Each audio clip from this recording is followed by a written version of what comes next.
Hello everyone, welcome back to my channel. This is Shine Income with Nishtha, and we are proceeding with the accountancy series of class 11th जिसमें हम chapter 1 introduction to accounting कर रहे हैं. This chapter is very important for class 11 students plus DSSB के जो aspirants है PGT commerce के उनको भी अकाउंटिंग की बेसिक्स तो आनी ही चाहिए, है ना? इसलिए हम लोगों को थ्योरी अकाउंटिंग की करनी बहुत ज़रूरी है. चैप्टर 1 इंट्रोडक्शन टू अकाउंटिंग की मैं ऑलरेडी 3 to 4 वीडियोस अपलोड कर चुकी हूँ, जिसमें हमने डिस्कस किया था meaning of accounting, definition discuss की थी, नेचर ऑफ अकाउंटिंग डिस्कस किया था, process of accounting and functions of accounting was the latest video that I have uploaded on my channel. ठीक है? If you want to watch the video on functions of accounting, you can go check the description box or you can also press the I button on the top. ठीक है? Now what we are going to do today is advantages and limitations of accounting. Today we are going to do advantages of accounting. अब accounting अगर हम करते हैं तो उसके कुछ एडवांटेजेस भी होंगे, राइट? एडवांटेजेस मतलब बेनिफिट्स. उसकी क्या क्या बेनिफिट्स है, अकाउंटिंग करने के हमें क्या क्या बेनिफिट्स मिलते हैं. So let's see the first one. The first one is financial information about the business. So accounting जब हम करते हैं तो उससे क्या होता है, हमें अपने बिजनेस की फाइनेंशियल इंफॉर्मेशन मिलती है. Financial information means what? Finance से रिलेटेड जो इंफॉर्मेशन होती है, दैट इज हमारे एक्सपेंसेस कितने हुए हैं, ठीक है, हमारे इनकम्स कितने हमने गेन किए हैं, what are the profits, what are the losses, हमारी बिजनेस में टोटल प्रॉपर्टीज एंड एसेट्स कितनी हैं, हमारे बिजनेस में लाइबिलिटीज, दैट मीन्स हमारे ऊपर जो कर्जा है वो कितना है. तो ये सारी जो हमारी फाइनेंशियल इंफॉर्मेशन है ये हमें किससे मिलती है? अकाउंटिंग से मिलती है. ठीक है, so we get information, financial information about our business in accounting. Fine, ठीक है. Number two is assistance to management. Assistance to management. So what accounting does, accounting करता क्या है? Whenever we do accounting, क्योंकि हमें अपने profits and losses पता चल रहे हैं, हमें अपने एक्सपेंसेस पता चल रहे हैं, इनकम्स पता चल रही हैं, तो उससे क्या होता है, वी गेट टू नो कि हमारे प्रॉफिट्स लॉसेस कितने हमने इस साल अर्न किए. और जब हमें अपना ईयरली स्टेटमेंट पता होगा इनकम का, जब हमें अपना इनकम का स्टेटमेंट पता होगा हर साल का, तो हम उसको एनालाइज कर सकते हैं ना, एनालाइज कर सकते हैं, और उससे फ्यूचर के लिए हम नेक्स्ट ईयर के लिए प्लान कर सकते हैं, डिसीजन मेकिंग कर सकते हैं. So the management makes business plans. Management क्या करती है? It makes business plans, takes decisions and exercises control over the affairs on the basis of this financial information. ठीक है, सो इसी फाइनेंशियल इंफॉर्मेशन के बेसिस पे डिसीजंस लेती है, प्लानिंग करती है. फाइन, और आगे की कंट्रोल जो है अपनी अकाउंटिंग इंफॉर्मेशन के थ्रू अपना आगे का कंट्रोल लेकर जाती है बिजनेस में. Fine, next one is replaces memory. So as all of us know कि अकाउंटिंग में हम क्या करते हैं? We record our transactions. जब हम अपने रिकॉर्ड करते हैं ट्रांजैक्शंस को, each and every transaction is recorded. A systematic and timely recording of transactions obviates the necessity to remember transactions. ठीक है, तो क्योंकि हमारा एक सिस्टमैटिक रिकॉर्ड होता है, उसकी वजह से हमें चीज़ों को मेमोराइज करने की ज़रूरत नहीं पड़ती है ना. So it replaces memory. Fine, next point number 4 is facilitates comparative study. So when we have an yearly update, when we have an yearly data, ठीक है, हमारे पास ईयरली डेटा है of our income statement and position statement. जब हमारे पास yearly data होता है, इनकम स्टेटमेंट क्या दिखाती है? प्रॉफिट और लॉस दिखाती है। पोजीशन स्टेटमेंट हमारी लायबिलिटीज एंड एसेट्स दिखाती है। ये मैं ऑलरेडी अपनी पिछली वीडियो में कवर कर चुकी हूँ, ठीक है, फाइन। तो जब हमारे पास एक ईयरली डेटा होता है अपने इनकम स्टेटमेंट का और पोजीशन स्टेटमेंट का कि हमारे प्रॉफिट्स कितने हैं, हमारे लॉसेस कितने हैं, कितनी हमारी इनकम्स हैं, कितने हमारे एक्सपेंसेस हैं, कितनी हमारी लाइबिलिटीज हैं और कितने हमारे एसेट्स हैं। When we have all this data with us, तो उससे क्या होता है, हम एक कंपैरेटिव स्टडी कर पाते हैं, ठीक है, कि कौन से ईयर में हमने कौन सी स्ट्रैटेजीज रखी थी और हमें कब लॉसेस हुए या प्रॉफिट्स हुए, किस स्ट्रैटेजी की वजह से हमें प्रॉफिट हुआ। So we can take decisions in future. जब हम कंपैरेटिव स्टडी कर पाएंगे आगे, तभी हम डिसीजन ले पाएंगे, ठीक है, कि on what we have to do. A systematic record enables a businessman to compare one's yearly results, ठीक है। तो हमारे जो ईयरली रिजल्ट्स हैं हम उनको कंपेयर कर पाते हैं with those of other years and locate significant factors leading to the change. तो चेंज में जो फैक्टर्स हैं वी कैन लोकेट देम, कि अगर हमें इस साल प्रॉफिट्स हुए हैं तो भाई क्यों हुए, हमने ऐसे कौन से स्टेप्स लिए जिसकी वजह से प्रॉफिट हुए। अगर हमें लॉसेज हुए हैं तो क्यों लॉसेज हुए हैं, ठीक है, कि हमें क्या चीज नहीं करनी है इन फ्यूचर अपने बिजनेस में। So it gives us a comparative study, ठीक है, it facilitates comparative study, fine. Next one is number 5, facilitates settlement of tax liabilities.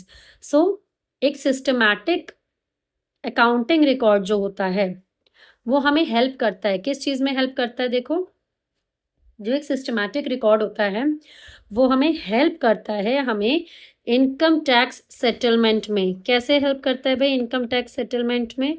हमें अपनी प्रॉपर इनकम्स एंड गेन्स पता होते हैं, ठीक है। Income tax settlement, tax settlement plus GST, goods and services tax जो आप कहते हो जिसको, है ना। तो क्यों? क्योंकि वो हमें एक गुड एविडेंस प्रोवाइड करता है, because it provides us a good evidence of the correctness of transactions, कि हमारी जो ट्रांजैक्शंस है वो कितनी करेक्ट हैं। जब हमें अपनी ट्रांजैक्शंस का पता चलता है तो हमें पता चलता है कि हमारी जो लाइबिलिटी है, जो हमारी लाइबिलिटी है वो एक्चुअल में कितनी है, ठीक है, कितना हमें टैक्स पे करना है इस साल, fine. So this is the that is it facilitates settlement of tax liabilities, clear. अगर हम रिकॉर्ड नहीं रखेंगे तो क्या होगा, हमें पता ही नहीं चलेगा हमारी इनकम कितनी है, हमें टैक्स कितना पे करना है, राइट। चलिए, facilitates loans, now facilitate loans. अब जब हमें लोन चाहिए तो क्या होगा भाई, जो बैंक्स हैं, फाइनेंशियल इंस्टीट्यूशंस हैं, वो ऐसे ही लोन दे देते हैं क्या? ऐसे ही लोन नहीं देते, वो मेरी स्टेटमेंट को देखकर लोन देंगे कि भाई इसकी जो इनकम स्टेटमेंट है उसमें कितना वो प्रॉफिट अर्न कर रही है। अगर लॉसेस अर्न कर रही है तो क्या बैंक आपको लोन दे देगी?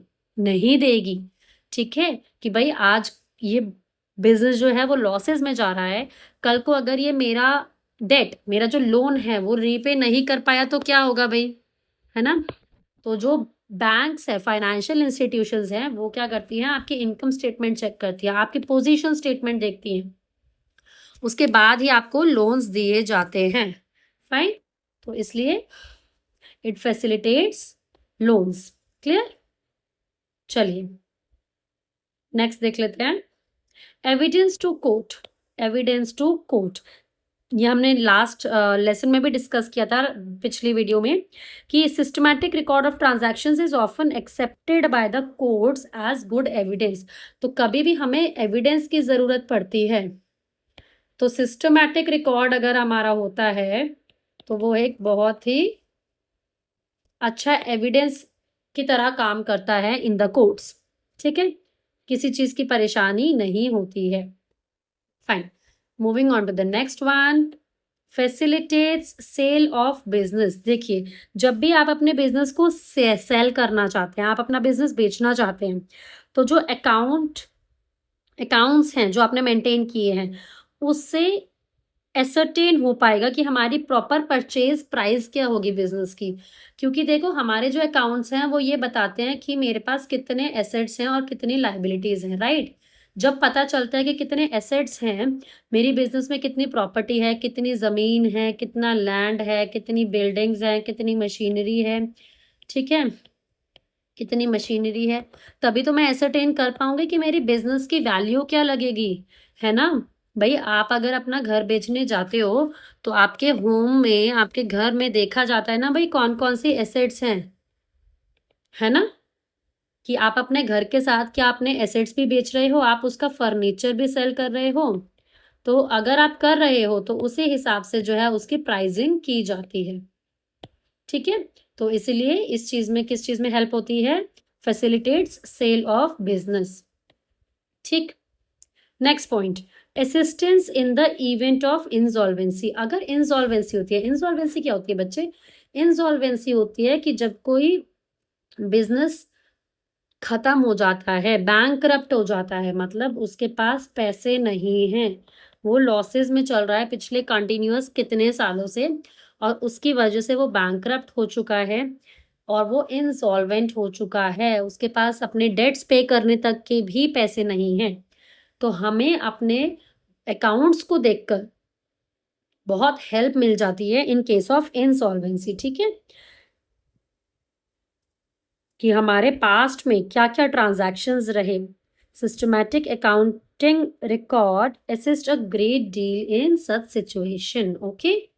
नंबर 10 आता है हेल्पफुल इन पार्टनरशिप अकाउंट्स।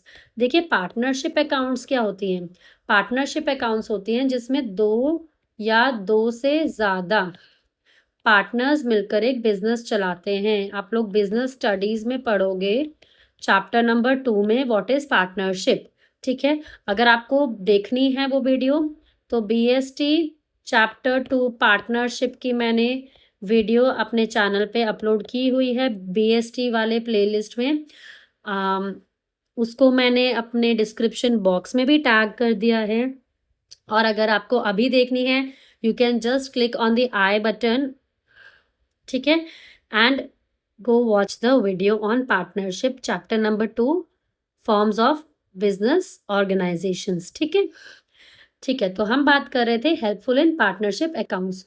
तो जो पार्टनरशिप अकाउंट्स में कैसे हेल्प करती है, पार्टनरशिप अकाउंट्स में ये ऐसे हेल्प करती है कि जब भी पार्टनर का एडमिशन होता है, कोई नया पार्टनर ऐड होता है, ठीक है, या कोई पार्टनर रिटायर होता है, चला जाता है, ठीक है, तो हमें जब फर्म को डिसॉल्व करना पड़ता है, मतलब पार्टनरशिप फर्म को हमें क्लोज करना पड़ता है, उस टाइम पे हमें बहुत ही इंपॉर्टेंट रोल प्ले करता है हमारे अकाउंट्स। क्योंकि हमें देखने को मिलता है कि हमारी लायबिलिटीज कितनी है, एसेट्स कितनी है, और कितना कितना हिस्सा दोनों पार्टनर्स के पास जाएगा। फाइन, सो अगर हमारे पास अकाउंट्स नहीं होंगे तो ये सब बहुत ही ज्यादा डिफिकल्ट हो जाने वाला है, ठीक है। चलिए, moving on to the next one, helpful in decision making. बहुत ही सिंपल है, डिसीजन मेकिंग में हेल्पफुल है। क्यों है, accounting helps in taking a large number of decisions. क्यों हेल्प करता है डिसीजंस लेने में, like the amount to be withdrawn by proprietor, क्योंकि उसमें ना ड्राइंग्स लिखी होती है। ड्राइंग्स क्या होता है कि भाई प्रोप्राइटर ने, जो मालिक है, उसने अपने घर खर्च के लिए कितना पैसा ले लिया है बिजनेस में से, तो हमें उतना अमाउंट उसमें पता होगा कि भाई इतना पैसा उसने लिया है, ठीक है। और हमें अपने गुड्स के प्राइजेस पता चल जाएंगे, ठीक है, हमें किस प्राइस पे उसको सेल करना चाहिए। तो हमें छोटी छोटी चीजें जो है डिसीजन मेकिंग में हमारे अकाउंट्स हेल्प करते हैं, क्योंकि हम उनको एनालाइज करते हैं अच्छे से। Fine, so these are the advantages of maintaining our accounts. आपको सबको क्लियर हो गया होगा। बहुत ही सिंपल तरीके से मैंने आपको बता दिया। सभी के सभी एक दूसरे से निकले हुए पॉइंट्स हैं। अकाउंट्स बनेंगे तो क्या होगा? अकाउंट्स बनेंगे तो फाइनेंशियल इंफॉर्मेशन पता चलेगी, मैनेजमेंट में असिस्टेंस होगी, मेमोरी रिप्लेस कर लेगा। क्यों? क्योंकि सब कुछ रिटन फॉर्म में है, हमें याद रखने की ज़रूरत ही नहीं है। कंपैरेटिव स्टडी कर सकते हैं क्योंकि हर साल की जो फाइनेंशियल अकाउंट्स हैं वो हमारे सामने होंगे। Facilitate settlement of tax liability, जब हमें इनकम पता होगी तभी तो हम अपनी टैक्स निकाल पाएंगे। लोन्स मिलेंगे। लोन्स क्यों मिलेंगे? ताकि हमारे जो प्रॉफिट्स हैं, लॉसेस हैं, वो सब बैंक्स देख सकें, बैंक्स देख पाएंगे, तभी वो हमें लोन्स देंगे। ठीक है, कि हमारी क्रेडिट वर्दीनेस कितनी है। Fine. Now evidence to court then facilitate sale of business में हेल्प करता है। इंसॉल्वेंसी के इवेंट में हमें असिस्ट करता है। पार्टनरशिप अकाउंट्स में हेल्पफुल है and it is helpful in decision making. ठीक है, hope all these 11 points are very much clear to you all. कोई दिक्कत परेशानी इसमें नहीं होनी चाहिए। Still you have any doubt you can just ask me in the comment section. ठीक है, एंड अगर आपको वीडियो पसंद आता है तो प्लीज़ प्लीज़ इस वीडियो को ज़रूर आप लाइक किया करो। It will motivate me to a great extent. मुझे पता चलेगा कि मेरी जो ऑडियंस है इसको देख रही है और पसंद कर रही है। ठीक है, ताकि मैं और जल्दी जल्दी वीडियोस बनाऊं। Fine. Now next topic that comes is limitation of accounting. अब हर चीज की, कहते हैं ना, हर कॉइन के दो पहलू होते हैं, टू साइड्स होते हैं, राइट? तो अगर हमारे पास एडवांटेजेस हैं तो हमारे पास लिमिटेशंस भी होंगी। होंगी कि नहीं होंगी? होंगी, है ना?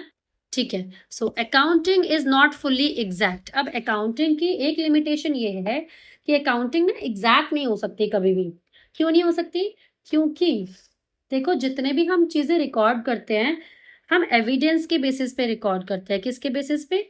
एविडेंस के बेसिस पे रिकॉर्ड करते हैं। ठीक है, लेकिन फिर भी काफी चीजें ऐसी होती हैं जिनको हम एस्टिमेशन के बेसिस पे लेते हैं। हम एस्टिमेट करते हैं कि भाई हमारा इस साल कितना प्रॉफिट होगा, हमने एस्टिमेट कर लिया, या कितना लॉस होगा।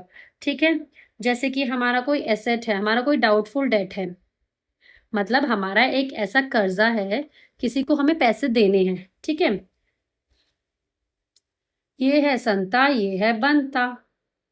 ओके, संता ये एक बिजनेस चला रहा है। फाइन।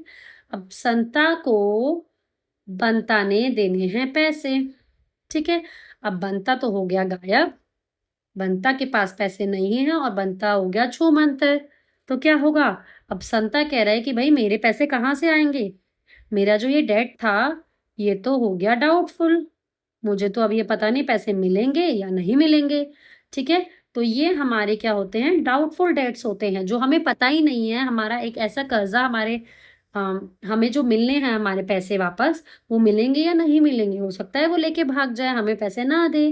ठीक है, तो उस केस में क्या होता है? ये डाउटफुल डेट्स होते हैं और हम इनका कर लेते हैं एस्टिमेशन।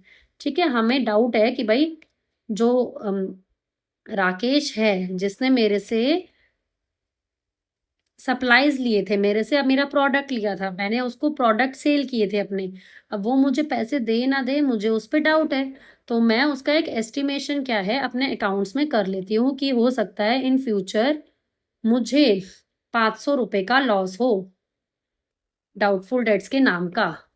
ठीक है, तो इसलिए मैं उसको लॉस में ऐड कर देती हूँ। फाइन। तो ये होती है हमारी एस्टिमेशन। क्या होती है ये? एस्टिमेशन। और इसीलिए कहते हैं कि accounting is not fully exact. ठीक है, ये सब चीजें हमें लेके चलनी पड़ती हैं। कई बार ऐसे लॉसेस होते हैं जो हमें एक्सपेक्टेड नहीं होते, इसलिए हम उनको भी लेकर चलते हैं अपने बिजनेस में। नेक्स्ट हो गया अनरियलिस्टिक इंफॉर्मेशन। कई बार जो इंफॉर्मेशन होती है वो रियलिस्टिक नहीं होती।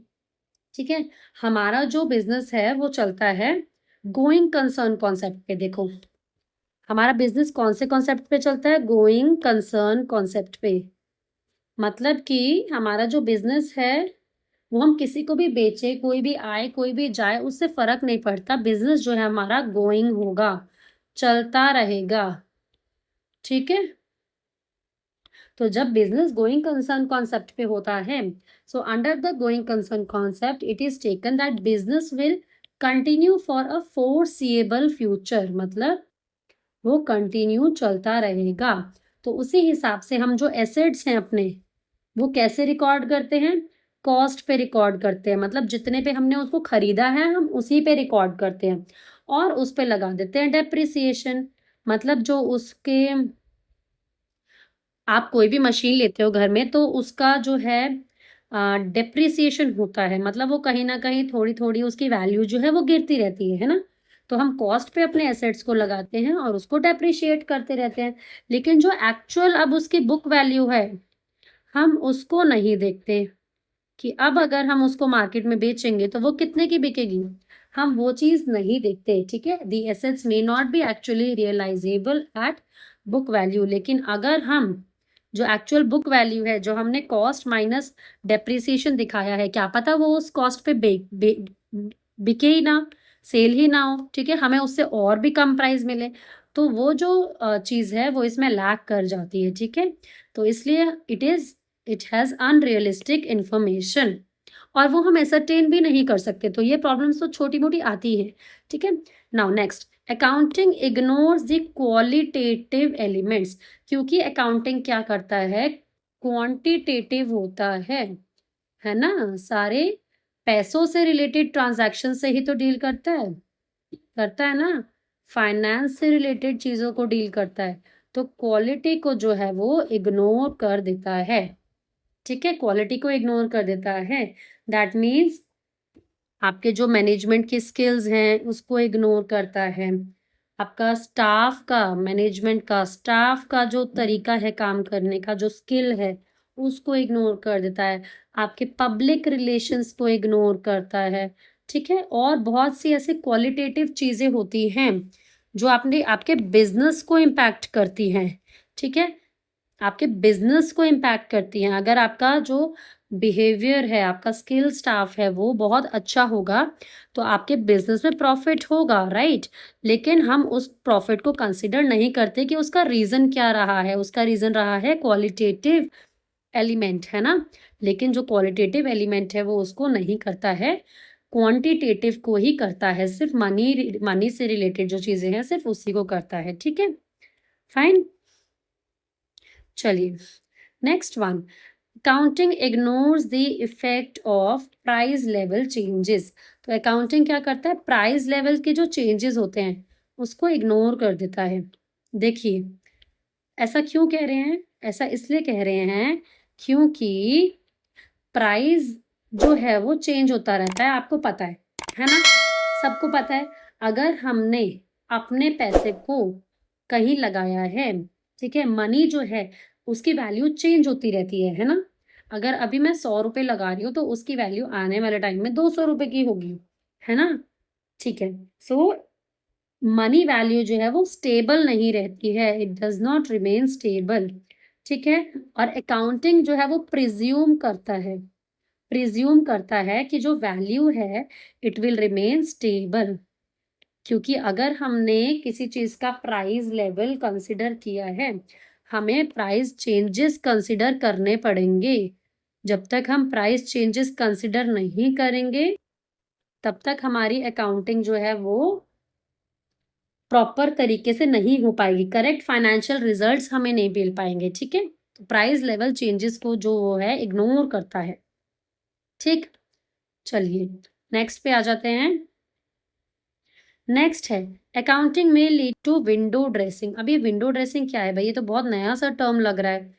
विंडो ड्रेसिंग, देखिए विंडो ड्रेसिंग का मतलब होता है आपके कभी कभी क्या करते हैं, अकाउंट्स को ना मैन्युपुलेट कर लिया जाता है, मतलब रियल जो अकाउंट्स हैं उनको कंसील कर दिया जाता है, वाइटल इंफॉर्मेशन को हाइड कर दिया जाता है। आपके अकाउंट्स में, जो रियल अकाउंट्स में लॉसेस हैं, प्रॉफिट्स हैं, ठीक है, इंपॉर्टेंट इंफॉर्मेशन है, वाइटल फैक्ट्स हैं, जो इंपॉर्टेंट फैक्ट्स हैं उनको कई बार कंसील कर दिया जाता है, मतलब हाइड कर दिया जाता है, छुपा दिया जाता है, या उनको मैन्युपुलेट कर दिया जाता है, मतलब बाहर एक्सटर्नल यूजर्स को दिखाने के लिए उसको चेंज कर देते हैं। ठीक है, ताकि जो हमारी फाइनेंशियल पोजीशन है वो अच्छी दिख सके, बेटर दिख सके, ठीक है। And present the financial statements to show a better position. तो हो सकता है मेरे बिजनेस ने उतना काम अच्छा नहीं किया इस साल, लेकिन स्टिल मैं उनको मैन्युपुलेट करके उसमें चेंजेस करके क्या कर सकती हूँ, मान लो मैंने उसको मैन्युपुलेट कर दिया, चेंजेस कर दिया, रियल अकाउंट्स को कंसील करके एक ऐसा फाइनेंशियल अकाउंट्स बना दिया जो मेरी बिजनेस की पोजीशन को बेटर दिखा रहा है दूसरों के सामने, कि भाई इसने तो अच्छे प्रॉफिट्स अर्न किए हैं। तो वो जो सिचुएशन होती है उस केस में जो हमारी इनकम स्टेटमेंट है, जो हमारे प्रॉफिट एंड लॉस दिखा रही है, वो क्या करती है, वो फेल हो जाती है to show the true and fair view of the business. उस बिजनेस का ऑपरेशंस जो भी उसके बिजनेस में हुए हैं उसका ट्रू एंड फेयर व्यू नहीं दिखा पाएगी वो इनकम स्टेटमेंट और पोजीशन स्टेटमेंट, ठीक है। क्योंकि हमने जो एक्चुअल अकाउंट्स थे उनको तो कंसील कर दिया, उनको तो हाइड कर दिया, छुपा दिया। Similarly income statement and position statement जो होती है हमारी वो बैलेंस शीट होती है ना, जो मैंने आपको बताई, जिसमें लायबिलिटीज और एसेट्स होते हैं। इनकम स्टेटमेंट में लॉसेस और प्रॉफिट्स का पता चलता है, ठीक है।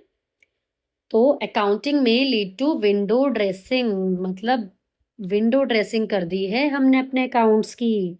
विंडो से देखने पे हमारे जो अकाउंट्स है वो बहुत अच्छे अच्छे दिख रहे हैं, जैसे हम विंडो शॉपिंग करते हैं ना।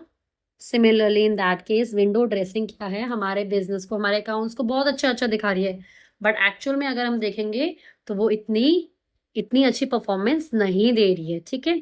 सो आई होप इतना आपको समझ आ गया है what are the advantages of accounting, ठीक है, क्या क्या उसके एडवांटेजेस हैं, अकाउंटिंग क्यों करते हैं, and the limitations of accounting. I hope आपको ये सब बहुत अच्छे से क्लियर हो गए हैं।